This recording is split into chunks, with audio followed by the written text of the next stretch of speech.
పరిశుద్ధులైన మా దేవా, మీకు వందనాలు స్తోత్రాలు చెల్లిస్తూ ఉన్నాం.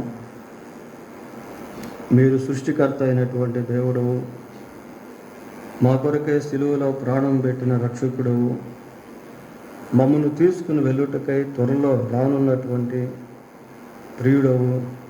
అందును బట్టి మీకు స్తోత్రాలు చెల్లిస్తూ ఉన్నాం. మరొక పర్యాయము ఈ బైబిల్ స్టడీలో మీ వాక్యాన్ని మా ప్రభువా మేము ధ్యానం చేసుకుంటూ ఉండగా మీరే మీ వాక్యం ద్వారా మాతో మాట్లాడి మమ్మల్ని బలపరచమని మా రక్షకుడైన యేసుక్రీస్తు ఉన్నతమైన నామంలో ప్రార్థన చేస్తున్నాము తండ్రి, ఆమేన్.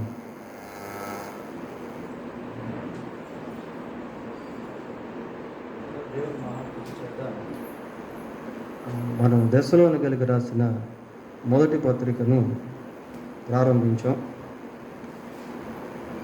గత పాఠంలో ఉపోద్ఘాతాన్ని మనం నేర్చుకున్నాం. ఈరోజు ఆ పత్రికను తిరిగి మళ్ళీ మనం కొనసాగించబోతూ ఉన్నాం. ఈ పత్రిక సంఘానికి చాలా క్షేమకరమైనటువంటి పత్రిక. ఇందులో చాలా శ్రేష్టమైనటువంటి విషయాలు దేవుడు రాయించాడు. ఈ రాత్రి మొదటి అధ్యాయంలో నుండి కొన్ని మాటలు మనం జ్ఞాపకం చేసుకుందాం. దశలోనికి రాసిన మొదటి పత్రిక మొదటి అధ్యాయము మొదటి వచనాన్ని చదువుకుందాం.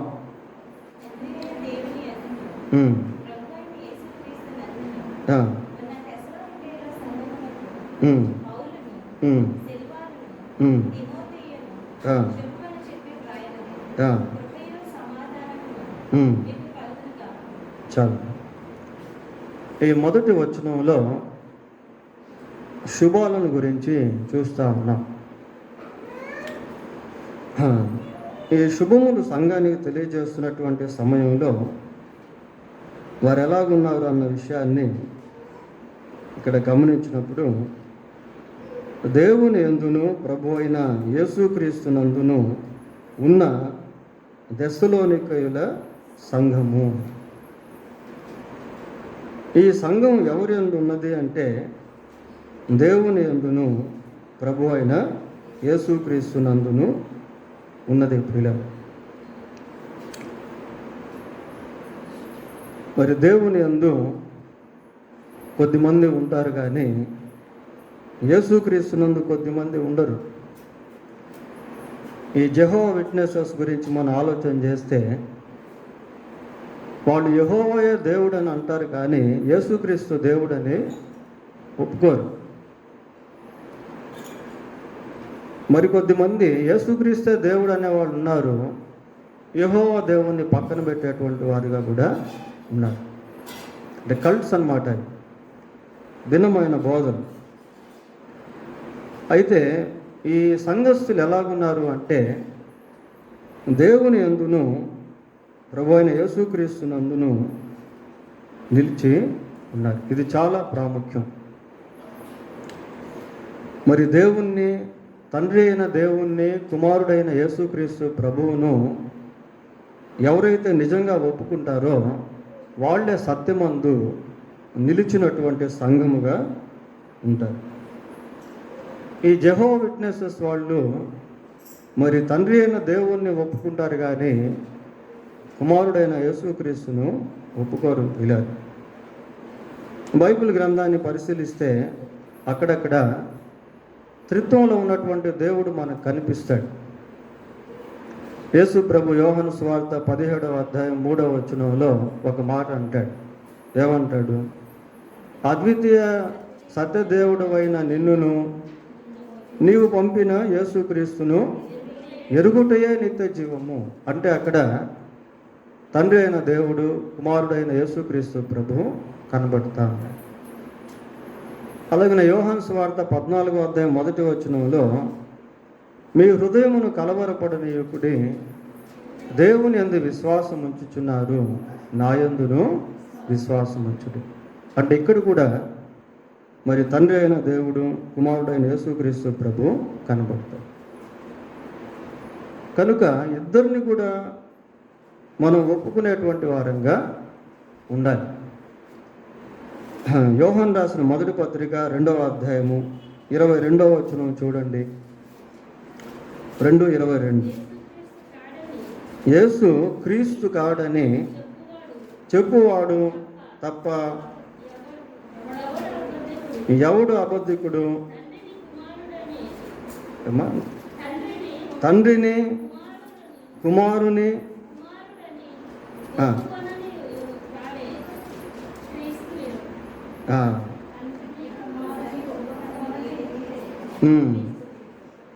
చూడండి, ఇక్కడ ఏమని చదువుతున్నాము అంటే, యేసు క్రీస్తు కాడని చెప్పువాడు తప్ప ఎవడు అబద్ధికుడు? తండ్రిని కుమారుని ఒప్పుకొనని వీడే క్రీస్తు విరోధి. కుమారుని ఒప్పుకొనని ప్రతివాడును తండ్రిని అంగీకరించువాడు కాడు.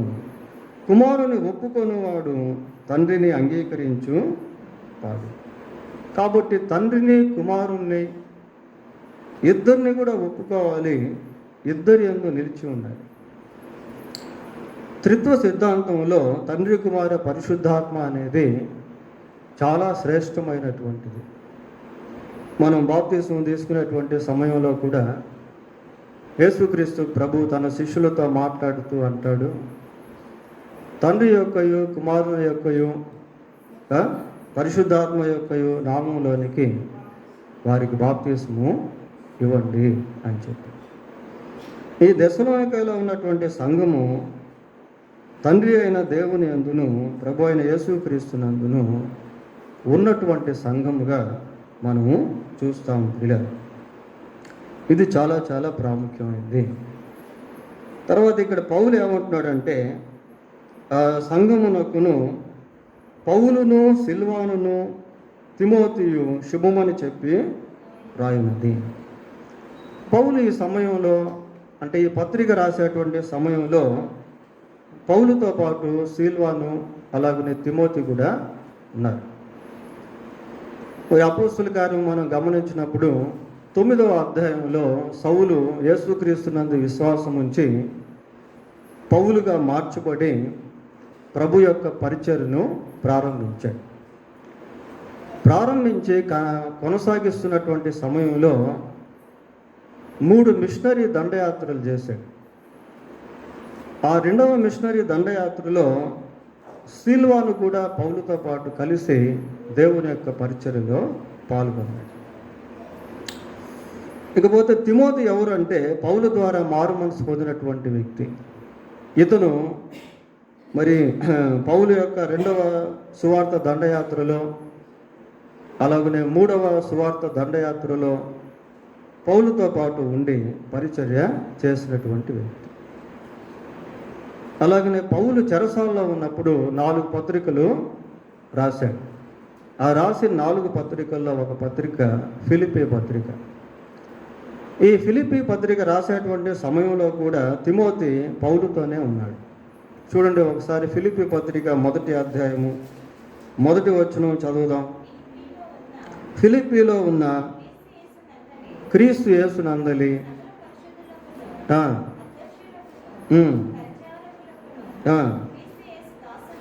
క్రీస్తు యేసు దాసులైన పౌలును తిమోతియును చెప్పి రాయును. అంటే పౌలుతో పాటు ఈ చెరసాల అనుభవాన్ని తిమోతి కూడా కలిగి ఉన్నట్టుగా దీన్ని బట్టి మనము గమనించవచ్చు.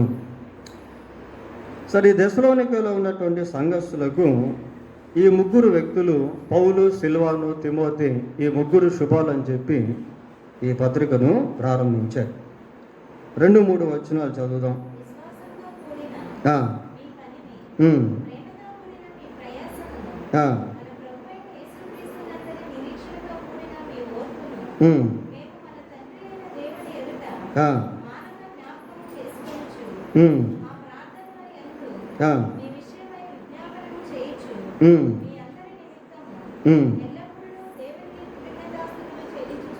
చాలు ప్రియులారా, ఇక్కడ స్పిరిచువల్ యాటిట్యూడ్స్ అంటే ఈ సంఘము కలిగి ఉన్నటువంటి ఆత్మీయ కార్యకలాపాలను గురించి చదువుతూ ఉన్నాం.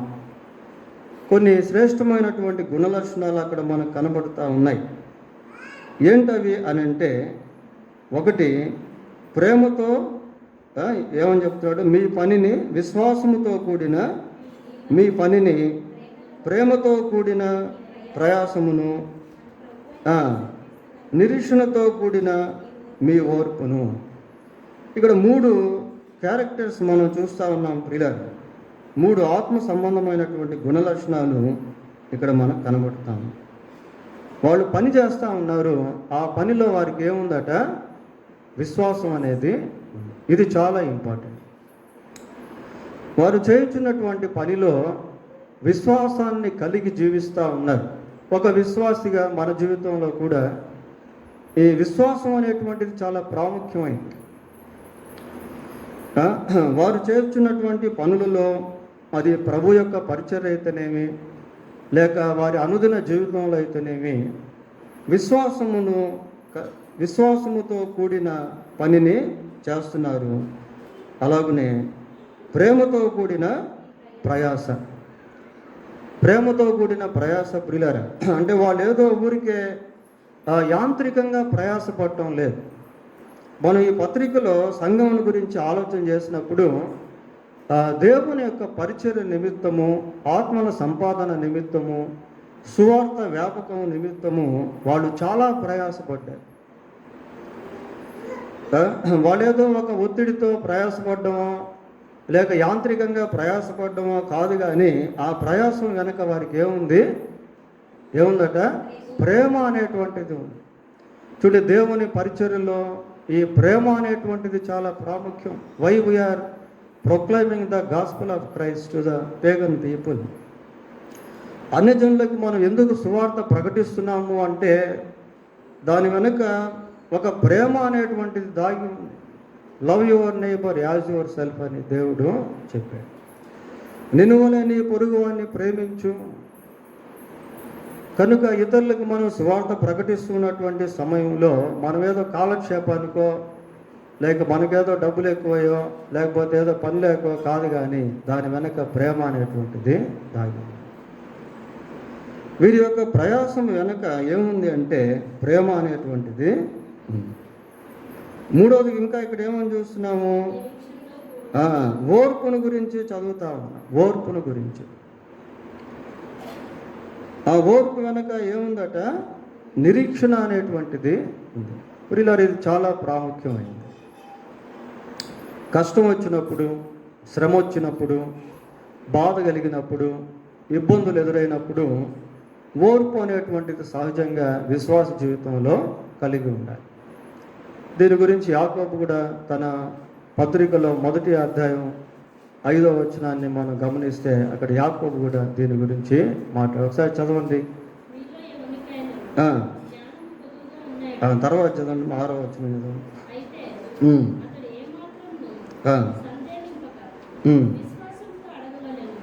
అది కాదమ్మా, ఒక్క నిమిషం. అది చదవండి. నా సహోదరులారా, ఓర్పును పుట్టించునని ఎరిగి మీరు నానా విధములైన శోధనలో పడినప్పుడు అది మహానందమని ఎంచుకుని. రకరకాల శోధనలు, కష్టాలు, బాధలు, ఇరుకులు, ఇబ్బందులు ప్రియులారా, అటువంటి సమయంలో ఓర్పు అనేటువంటిది అవసరం. అయితే వీరి ఓర్పు వెనక ఏముంది అంటే నిరీక్షణ అనేటువంటిది ఉంది. కనుక మనం దేవునితో కలిసి జీవిస్తున్నటువంటి సమయంలో, విశ్వాస జీవితంలో ఎదురయ్యేటువంటి కష్టాలు, శ్రమలు, బాధలు, వాటిని మనం తట్టుకొని నిలబడినప్పుడు, ఓర్చుకున్నప్పుడు దాని వెనుక ఒక నిరీక్షణ అనేటువంటిది మనం కలిగి ఉంటాం. అటువంటి నిరీక్షణతో కూడినటువంటి ఓర్పు మీరు కలిగి ఉన్నట్టుగా ఇక్కడ పౌలు రాస్తా ఉన్నాడు. కాబట్టి మీరు కోసం ప్రార్థన చేస్తూ ఎల్లప్పుడూ మేము దేవునికి కృతజ్ఞతాస్థుతులు చెల్లించుచున్నాము. కొద్దిమంది విశ్వాసులను గురించి సేవకులు ఎప్పుడూ ప్రార్థన చేస్తూనే ఉంటారు ప్రియులారా. కేవలం ప్రార్థన చేయడం మాత్రమే కాక వాళ్ళని గురించి స్తుతించాలి అంటే విశ్వాసుల్లో ఎదుగుదల అనేటువంటిది ఉండాలి.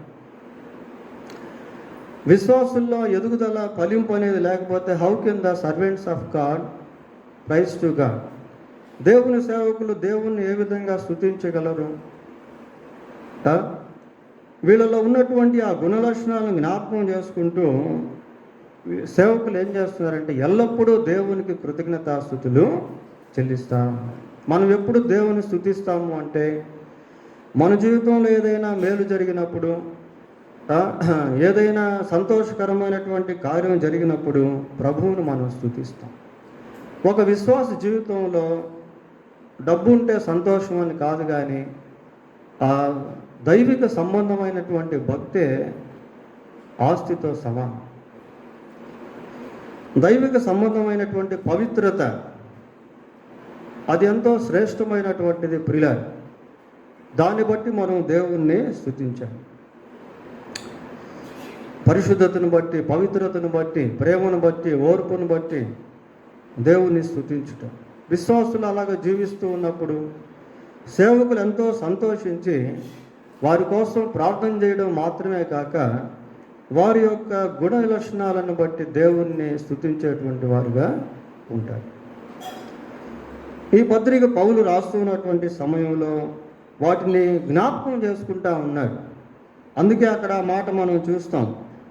ఏమంటున్నాడు? దేవుని ఎదుట మానక జ్ఞాపకము చేసుకుంటా ఉన్నాం. ఏం జ్ఞాపకం చేసుకుంటున్నాము అంటే విశ్వాసంతో కూడిన మీ పనిని, ప్రేమతో కూడిన మీ ప్రయాసమును, యేసుక్రీస్తునందలి నిరీక్షణతో కూడిన మీ ఓర్పును మేము మానకుండా జ్ఞాపకము చేసుకుంటా ఉన్నాము.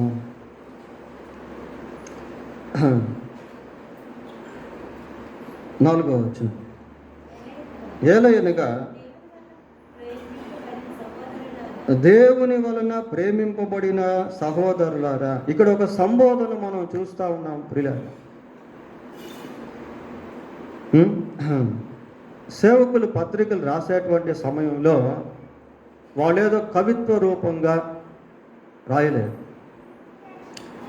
అంటే ఏదో పొగడ్తలతో, కవిత్వాలతో రాయలేదు. వాళ్ళు ఉన్నది ఉన్నట్టుగానే సంబోధిస్తూ రాశారు. యేసు ప్రభు వేషధారులైనటువంటి పరిసయ్యులను, శాస్త్రులను చూచి ఏమని అంటాడు అంటే సర్ప సంతానమా అంటే ఎందుకు ఆ మాట అనాల్సి వచ్చింది అంటే అదేదో వాళ్ళని తిట్టినట్టు కాదు, కానీ వాళ్ళ జీవితాలు ఆ విధంగా ఉన్నాయి. కాబట్టి దేవుని వాక్యంలో వారు జీవించే జీవితాన్ని బట్టి సంబోధనలు అనేటువంటివి ఇవ్వబడ్డాయి.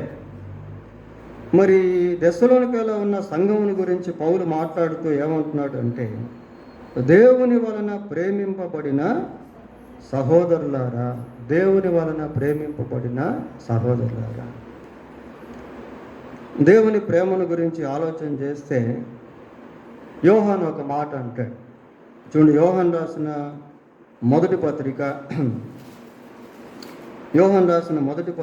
4వ అధ్యాయం 10వ వచనం, మనము దేవుని ప్రేమించితిమని కాదు, తానే మనలను ప్రేమించము. అంటే దేవుడు మనల్ని ప్రేమించాడు. ఇంకొంచెం ప్యాసివ్ వాయిస్లో చెప్పాలి అంటే మనం దేవుని చేత ప్రేమించబడ్డాం. ఇదే యోహాను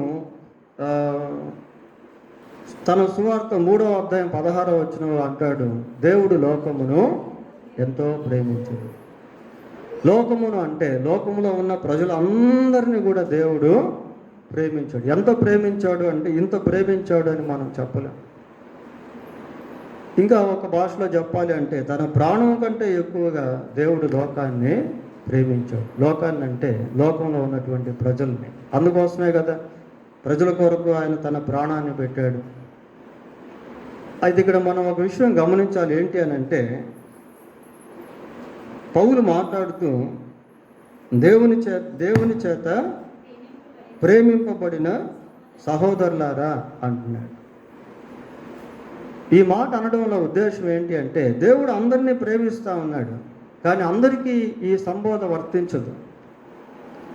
ఎవరైతే దేవుని చేత ప్రేమించబడుతున్నారో ఆ ప్రేమను అనుభవించేటువంటి వారిని గురించి ఈ మాట చెప్పబడింది. దేవుడు అందరినీ ప్రేమిస్తున్నాడు, కానీ అందరూ దేవుని ప్రేమను అనుభవించట్లేదు. అందరూ దేవుని ప్రేమను అనుభవించట్లేదు. అంటే అనుభవించడం అంటే ప్రాక్టికల్గా ఇదిగో దేవుడు నన్ను ప్రేమిస్తున్నాడు అన్న విశ్వాసంలోనికి రావడం. అంటే we should not nullify the love of God. దేవుని యొక్క ప్రేమను నిరర్థకం చేసుకోకుండా దాన్ని దేవుని యొక్క కృప, దేవుని యొక్క ప్రేమను రిసీవ్ చేసుకోవడం, పొందుకోవడం, తీసుకోవడం, ఇది చాలా ఇంపార్టెంట్ ప్రియుల. పౌలు ఒక మాట అంటాడు, ఏమంటాడంటే గలతీ పత్రిక 2వ అధ్యాయము 21వ వచనం చదువుదాం. 2:21. నేను దేవుని కృపను నిరర్ధకము చేయను. I don't nullify the grace of God.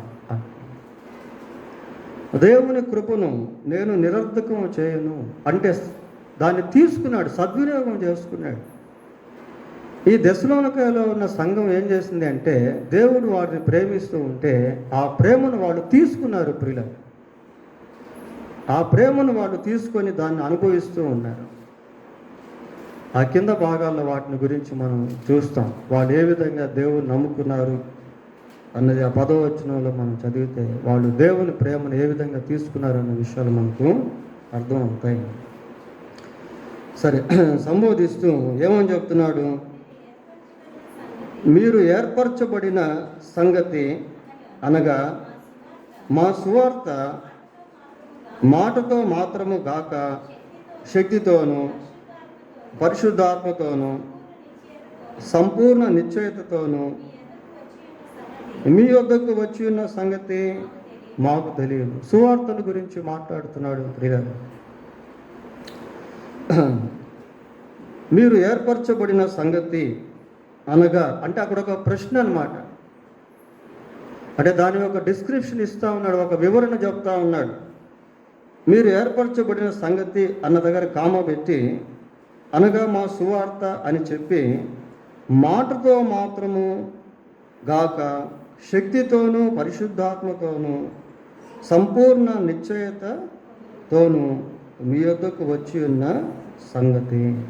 సువార్తల గురించి మాట్లాడుతుంది. మాటతో గాక అంటే మాటతో అంటే లేదు అని అర్థం కాదు. మాట కూడా సువార్త మనం ప్రకటిస్తూ ఉన్నాము. ఆ ప్రకటించబడేటువంటి సువార్తను ఎవరైతే వింటారో వాళ్ళల్లో విశ్వాసం అనేది కలుగుతుంది. విశ్వాసం అనేది కలుగుతుంది. అందుకే మనం రోమాపత్రిక 10వ అధ్యాయం 17వ వచనంలో ఏమని చదువుతాం? వినుట వలన విశ్వాసము కలుగును, వినుట క్రీస్తుని గూర్చిన మాట వలన కలుగు. అంటే ఈ భాగంలో కేవలం మాటను గురించే మనం చదువుతూ ఉన్నాం. అయితే పౌలు ఏమంటున్నాడంటే సువార్తలో దాగి ఉన్నటువంటి విషయాలను వెలికి తీస్తూ ఉన్నాడు. సువార్త కేవలం మాటతో మాత్రమే కాదు, అందులో ఏముందట? శక్తితోనూ. సువార్త కేవలం ఏదో మనం మాట్లాడితే బయటికి వినిపించేటువంటి మాట కాదు. సువార్తలో ఏముంది? శక్తి అనేది కూడా ఉంది. రోమపత్రిక 1వ అధ్యాయం 16వ వచనం చూడండి.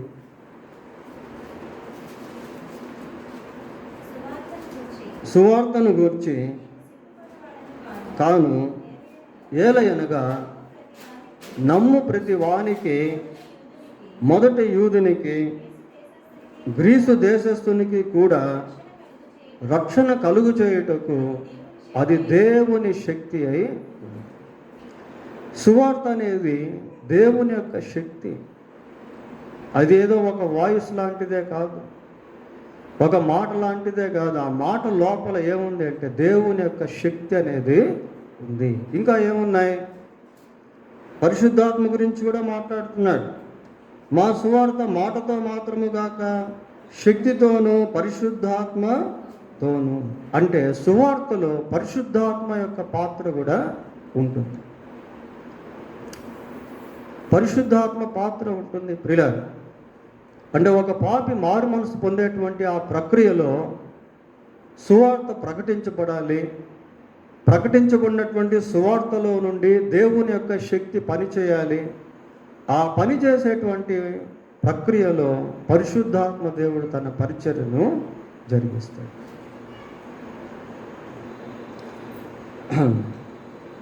పేతురు రాసిన మొదటి పత్రిక 1వ అధ్యాయము 12వ వచనం ఒకసారి చూడండి. పరలోకము నుండి పంపబడిన పరిశుద్ధాత్మ వలన, చూసారు ఎట్లా ఉంది ఇక్కడ వాక్యం.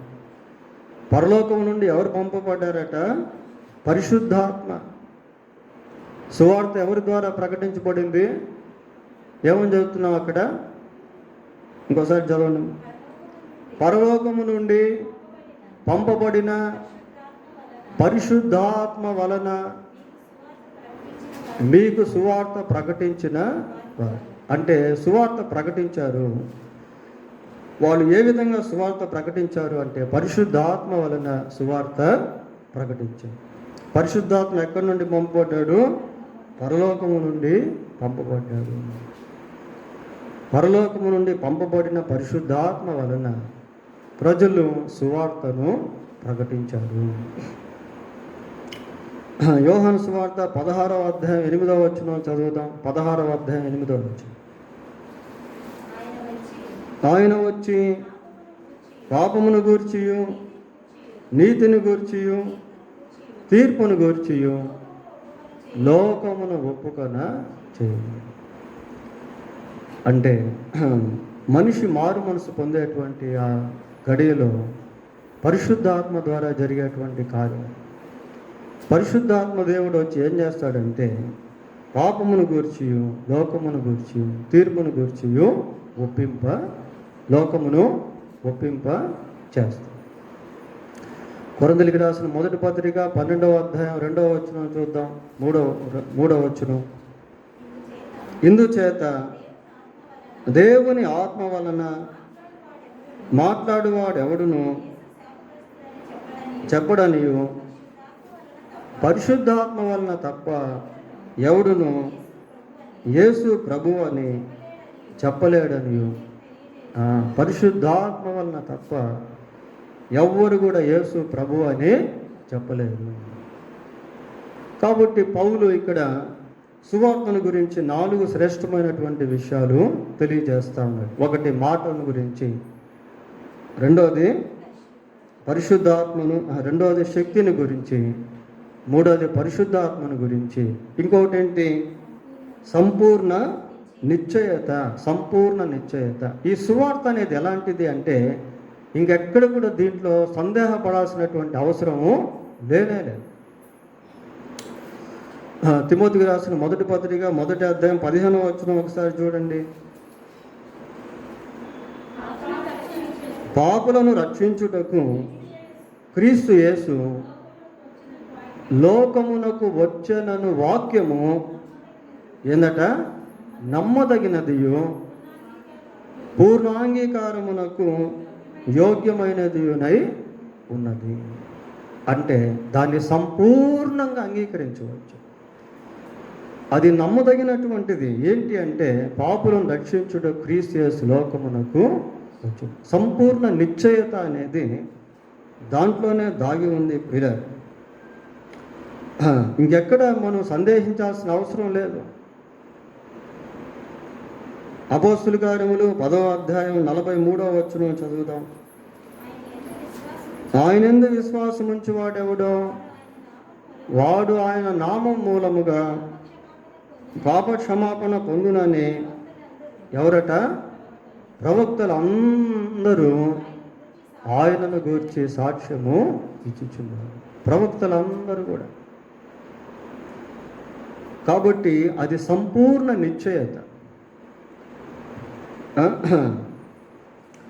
సంపూర్ణ నిశ్చయత. ఈ 4 విషయాలు సువార్తను గురించి పౌలు చెప్తూ ఉన్నాడు.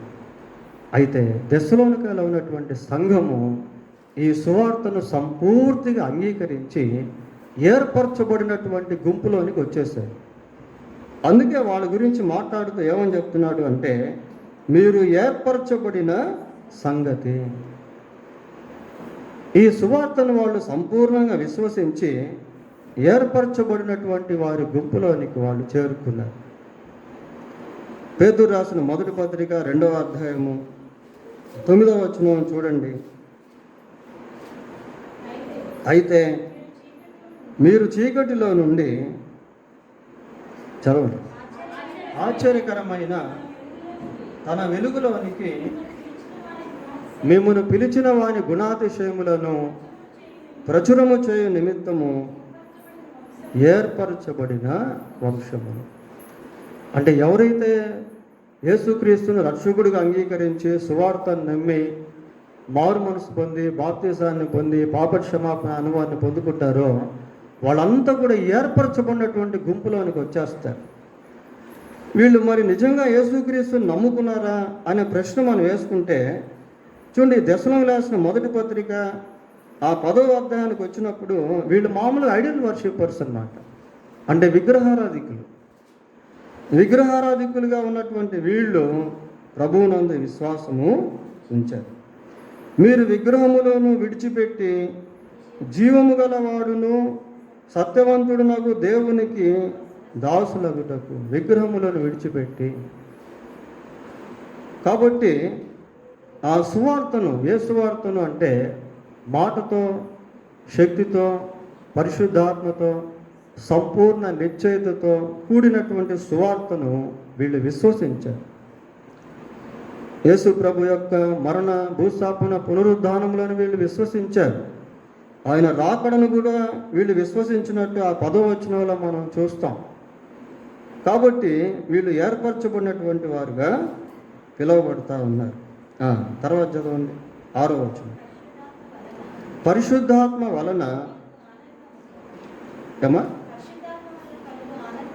పరిశుద్ధాత్మ వలన కలుగు ఆనందముతో గొప్ప ఉపద్రవమందు మీరు వాక్యమును అంగీకరించి మమ్మును ప్రభువును పోలి నడుచుకునిన వారు అయితిరి. గొప్ప ఉపద్రవం అట పిల్లలు. ఈ రోజుల్లో శ్రమలు, కష్టాలు, బాధలు లేకుండానే సువార్త మనుషులకు వినిపించబడతా ఉంది. మనం ప్రకటన గ్రంథానికి వస్తే ప్రకటన గ్రంథంలో శ్రమల కాలము, మహాశ్రమల కాలము, భయంకరమైనటువంటి దేవుని యొక్క తీర్పులు, అటువంటి దినాల్లో సువార్తను వినేదానికైనా నమ్మేదానికైనా అవకాశం లేనటువంటి దినాలుగా అవి ఉంటాయి. ఈ రోజుల్లో అలాగ లేదు. దేవుడు మంచి సౌకర్యాన్ని ఇచ్చి, అవకాశాన్ని ఇచ్చి, అనుకూలతనిచ్చి సువార్తను నమ్మేదానికి అవకాశాలని దేవుడు కల్పించాడు. అయితే వీళ్ళ పరిస్థితి ఎలా ఉందంటే, ఎక్కడ నమ్మారట వీళ్ళు? గొప్ప ఉపద్రవమందు మీరు వాక్యమును అంగీకరించి. గొప్ప ఉపద్రవం. మరి అది ఏ ఉపద్రవం మనం అక్కడ చెప్పలేదు, కానీ గొప్ప ఉపద్రవమందు వాక్యాన్ని వాళ్ళు అంగీకరించారు. అంగీకరించి మమ్మును ప్రభువును పోలి నడుచుకొనిన వారైతురు. మమ్మును అంటే వీళ్ళు ఎవరు? మమ్మును అంటే ఎవరు? పౌలు, సిల్వాను, తిమోతి. వీళ్ళు మామూలుగా ఏం చేస్తున్నారు? సువార్త పరిచర్య చేస్తున్నారు. సేవకులు, దేవుని సేవకులు. అంటే దశలోనికలో ఉన్నటువంటి సంఘస్థులు ఎలాగున్నారు అంటే సేవకులను పోలి నడుచుకుంటున్నారు. తర్వాత ఇంకెవరిని పోలి నడుచుకుంటున్నారు? ప్రభువును పోలి నడుచుకుంటా ఉన్నారు. మామూలు ఇంగ్లీష్లో ఈ కంపారేటివ్ రిలేటివ్స్ గురించి మనం ఆలోచన చేసినప్పుడు హై, హయ్యర్, హయ్యెస్ట్ అని 3 శ్రేణులు ఉంటాయి, లెవెల్స్ అన్నమాట. వీళ్ళని గురించి మనం గమనిస్తే ఈ సేవకులను పోలి నడుచుకునేటువంటి ఆ స్థితి హయ్యర్ స్టేట్. అది హయ్యర్ స్టేట్ అంటే విశ్వాసులుగా మాత్రమే కాకుండా సేవకులను పోలి నడుచుకుంటూ ఉన్నారు. అంటే ఒక ఉన్నత స్థితిలో ఉన్నారన్నమాట. మరి వీళ్ళు విశ్వాసులుగా లేరా అంటే విశ్వాసులను కూడా పోలి నడుచుకున్నారు వీళ్ళు. చూడండి, అది కూడా మనం చూద్దాం. 2వ అధ్యాయం 14వ వచనం చదవండి. సహోదరులారా, మీరు యూదయలో క్రీస్తు యేసునందున్న దేవుని సంఘములను పోలి నడుచుకొనిన వారు. ఏ సంఘాలను పోలి నడుచుకుంటున్నారు? క్రీస్తు యేసునందు ఉన్న దేవుని సంఘములను పోలి నడుచుకుంటాం. అంటే దేవుని బిడ్డలుగా లేక విశ్వాసులుగా పిలువబడుతున్నటువంటి వారిని పోలి దశలోనిక సంఘస్థులు నడుచుకుంటాం. అది హై లెవెల్ అన్నమాట. అంటే ఆ పరిధిలోనే వాళ్ళు ఉండలేదు. అంటే విశ్వాసిగానే ఉండట్లేదు, కానీ వీళ్ళు ఇంకెవరిని పోలి నడుచుకుంటారు? నెక్స్ట్ సేవకులను పోలి నడుచుకుంటా ఉన్నారు. అంటే ఇంకొంచెం హయ్యర్ స్టేజ్కి కూడా వీళ్ళు వచ్చేసారు.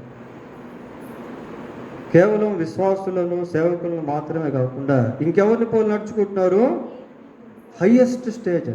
దేవుణ్ణి పోలి నడుచుకోవడం అంటే చాలా ఉన్నతమైనటువంటి స్థితి, అత్యున్నతమైనటువంటి స్థితి. ఆ స్థితిలోకి వాళ్ళు చేరుతున్నారు. ఇలా ఇక్కడ మనం గమనించాల్సింది ఏంటంటే, మనం ఎప్పుడు కూడా ఒకటే శ్రేణిలో ఉండకూడదు, ఒకటే లెవెల్లో ఉండకూడదు. ఈ రోజుల్లో పరిస్థితి ఏంటి అంటే, విశ్వాసి ఉండాల్సినటువంటి స్థితిలో నుండి కూడా జారిపోయేటువంటి విశ్వాసులు ఉన్నారు. అది ఇంకా కూడా ఉన్న స్థాయి పెరగాల్సిన దానికి బదులు ఉన్న స్థాయిలో నుండి కిందకి దిగజారిపోయినటువంటి స్థితిలో కూడా ఎంతోమంది విశ్వాసులు. అది చాలా ఘోరమైనటువంటి విషయం. ప్రియులం, జీవించుచున్నావన్న పేరు మాత్రం నీకున్నది, కానీ నీవు మృతుడవే. చావునై ఉన్న మిగిలిన వాటిని జాగ్రత్త చేసుకో. ఇప్పటికే చాలా చనిపోయినాయి, ఇంకేదో కొంచెం ఉన్నాయి, అయ్యైనా జాగ్రత్త చేసుకో అని దేవుడు సార్థి సంఘంతో మాట్లాడుతారు. ఈ దశలోనికైనటువంటి విశ్వాసులు ఎలాగున్నారు అంటే, అక్కడెక్కడో క్రీస్తునందున్న దేవుని సంఘాలు అని చూస్తున్నాం. ప్లూరల్ వర్డ్ అది. దేవుని సంఘాలను పోలి నడుచుకుంటున్నారు. ఇక్కడ సేవకులను పోలి నడుచుకుంటున్నారు, పిమ్మట ప్రభువును పోలి నడుచుకుంటారు. పౌలు అంటాడు, నేను క్రీస్తును పోలి నడుచుకునిచున్న ప్రకారం మీరును నన్ను పోలి నడుచుకోండి. 7వ వచనం చదవండి. కాబట్టి మాసిదోనియాలోను అకయాలోను విశ్వాసులందరికీ మాదిరి అయితిరి. వాళ్ళ ఆత్మీయ స్థితి చూడండి ఎలా. ఎక్కడెక్కడున్నారు? ఎక్కడెక్కడ మాదిరి అయ్యారట? మాసిదోనియాలోను అకయాలో. ఈ మాసిదోనియా అకయ అనేటువంటివి పెద్ద పెద్ద ప్రాంతాలు. ప్రియులారా, మనం బైబిల్లో మ్యాప్స్ మనం చూసినప్పుడు ఈ మ్యాప్స్లో పౌలు, అపోస్తులైన పౌలు ప్రయాణం చేసిన ప్రదేశములు అన్న దగ్గర ఆ మ్యాప్లో మనం చూస్తే మాసిదోనియా అనేది పెద్ద అక్షరాలతో రాసి ఉంటుంది. దాని క్రింద అకయ అనేది కూడా పెద్ద అక్షరాలతో రాసి ఉంటుంది. ఈ మధ్యలో ఇంకా ఎన్నో ఏరియాస్ ఉన్నాయి, ఎన్నో ప్రాంతాలు ఉన్నాయి. వీళ్ళ యొక్క మాదిరి ఎక్కడి నుంచి ఎక్కడి దాకా ఉంది అంటే, మాసిదోనియా నుంచి అకయ దాకా కూడా మాదిరి కలిగిన వారుగా ఉన్నారు. ఎంత మంచి మాట ఇది! మాసిదోనియాలోని అకయాలోని విశ్వాసులందరికీ మాదిరి అయితిరి. అంటే మాసిదోనియాలో ఉన్నటువంటి వాళ్ళు, అకయలో ఉన్నటువంటి వాళ్ళు ఎవరిని మాదిరిగా పెట్టుకున్నారు? దెస్సలోనిక సంఘస్థులను మాదిరిగా పెట్టుకున్నారు. తిమోతికి రాసిన మొదటి పత్రిక 4వ అధ్యాయము 11, 12 వచనాలు చూద్దాం. ఏమా ఈ సంగతులు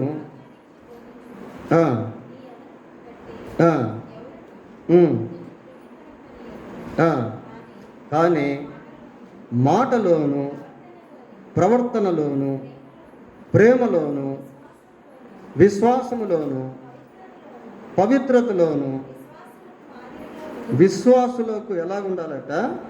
మాదిరిగా ఉండుము. విశ్వాసులకు మాదిరిగా ఉండుము. ఏ ఏ విషయాల్లో అనంటే, మాటలోను, ప్రవర్తనలోను, ప్రేమలోను, విశ్వాసములోను, పవిత్రతలోను విశ్వాసులకు మాదిరిగా ఉంది. ఇంకేమున్నాయి? మాట క్రియ వచ్చిందంటే ఆల్మోస్ట్ అన్నీ వచ్చినట్టే దాదాపుగా. మాదిరి జీవితం ప్రియ. ఈ దశలోనికయ సంఘస్థులు ఎలాగున్నారు అంటే, ఎక్కడో ఉన్నటువంటి విశ్వాసులకు వీళ్ళు మాదిరిగా ఉన్నారు. చివరి 8వ వచనం చదవండి. ఎందుకనగా అంటే అది కంటిన్యూవేషన్ అన్నమాట. ఎందుకనగా మీ వద్ద నుండి ప్రభువు వాక్యము మాసిదోనియాలోను అకయాలోను మ్రోగెను, అక్కడ మాత్రమే కాక ప్రతి స్థలమందును దేవుని ఎడల ఉన్న మీ విశ్వాసము వెల్లడి ఆయన గనుక మేమేమీ చెప్పవలసిన అవసరం లేదు. మేమేమి ఇంకా చెప్పాల్సిన పనిలా మీ గురించి. ఎందుకు అంటే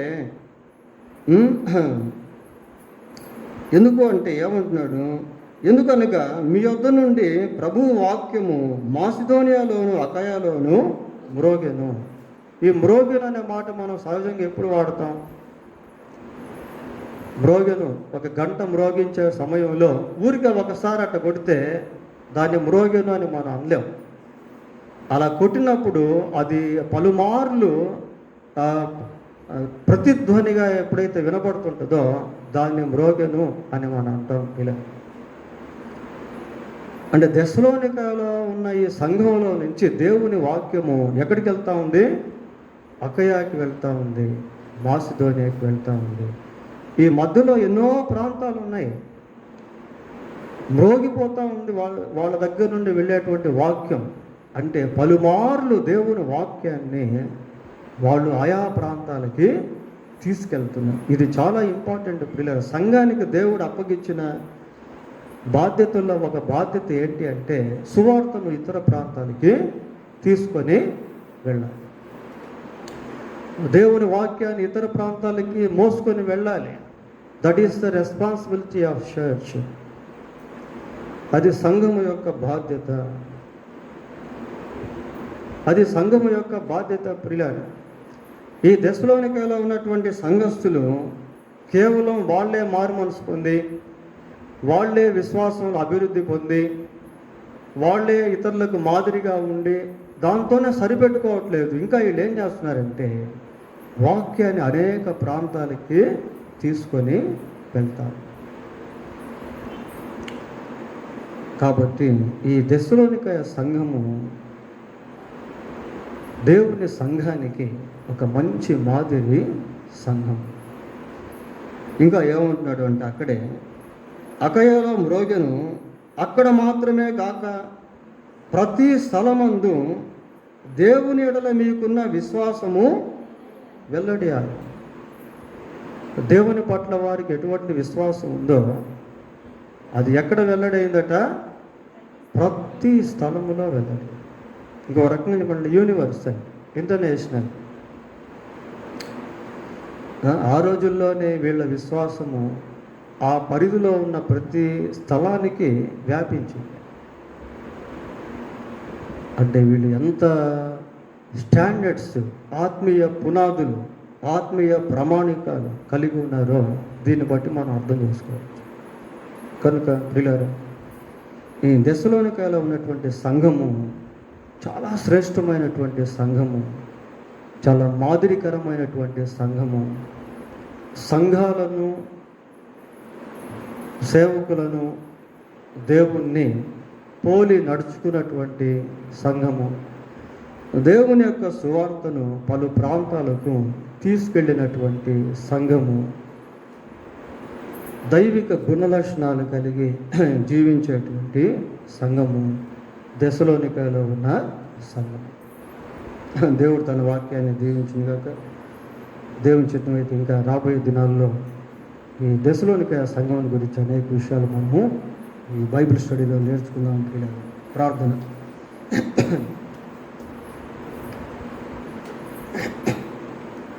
మహాపరిశుద్ధుడైన మా దేవ, మీ పాదములకు వందనాలు, స్తోత్రాలు చెల్లిస్తూ ఉన్నాం. దశలోనిలో ఉన్న సంఘము ఎంత శ్రేష్టమైన సంఘముగా పిలువబడుతూ ఉంది.